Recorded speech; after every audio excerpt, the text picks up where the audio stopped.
I love Real Egypt, the company. I wasn't sure when I came here what I would be seeing because I came to visit family.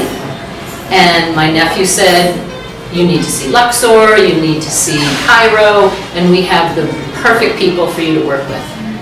And I trusted him. And then I met the people of Real Egypt.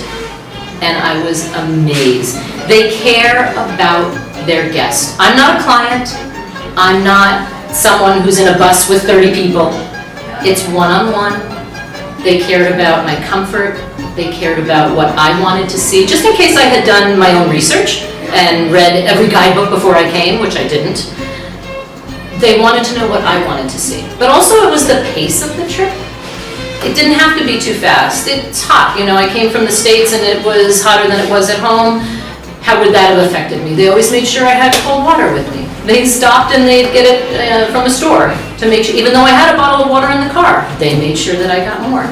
They were always thinking of me, and you have no idea when you're in a foreign country, when you're not with your loved one. So I'm here visiting my nephew, but he's working during the day, and they send me off to go do something, so I'm by myself.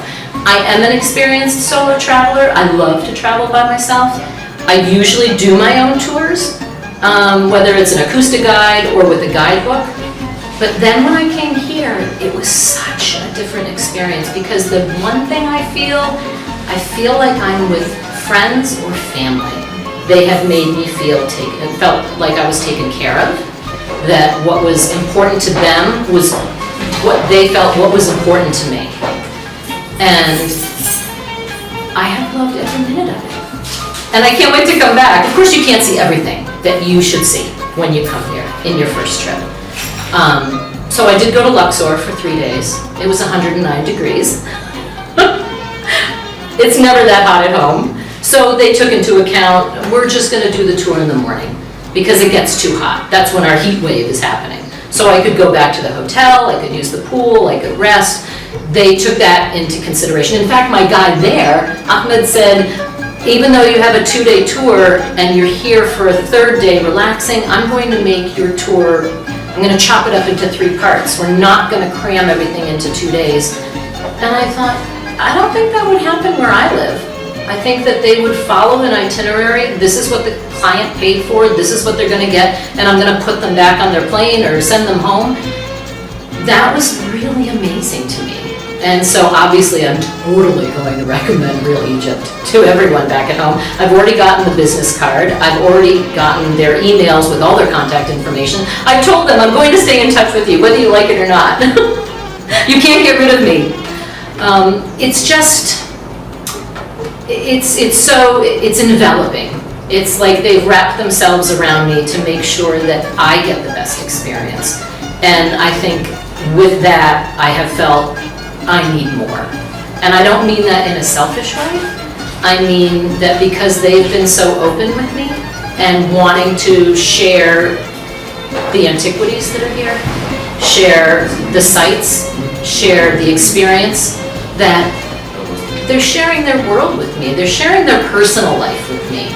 And I know when I travel, that's what I gravitate towards. I need to have that experience. I am not someone who goes on a bus tour with 30 people. I do want to be by myself, and to have this extra and added bonus of someone who cares about so much of what they live and love, to share it with me, that takes it to another level.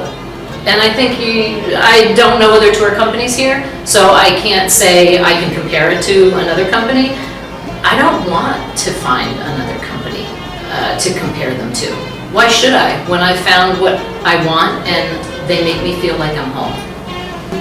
When I was in Luxor, my guide thought about how our day was going, what the heat was like, what would be most comfortable. He told me later that he called the restaurant and had them put our lunch on a tray, on a boat, to bring it over to the Felucca, and we could have lunch on our sail on the Nile. That extra step was, I looked at him, I'm like, oh my gosh, you love me. You did that for me. And he said, yes. I don't think that I would get that experience anywhere else.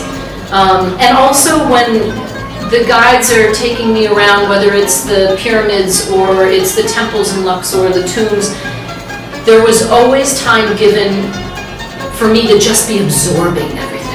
They weren't always talking and telling, and sometimes you're getting hit with so much information you're not remembering anything, and you can't really enjoy what you're seeing or what is surrounding you. And they have the sense to let you have that experience to yourself, and they'll be right there, and you can ask as many questions as you want. I love every minute of every tour that I've done, and it has been Real Egypt that has made that difference.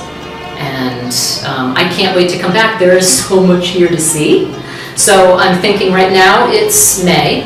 I am thinking about coming back in October, and then coming back in the spring. I don't know what would be the best time, March, April, May.